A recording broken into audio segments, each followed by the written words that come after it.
Assalamu alaikum. Welcome to JM Publishers and the book which we are doing today, Maths of Prep Class.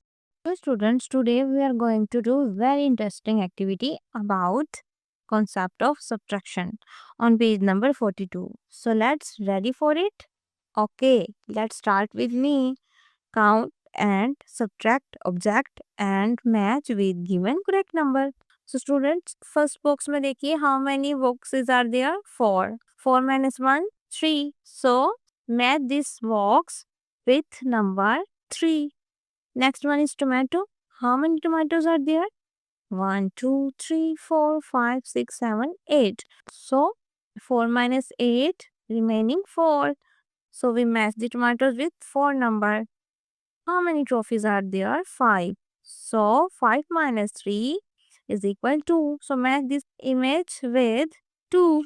How many apples are there? 1, 2, 3, 4, 5, 6, 7, 8, 9.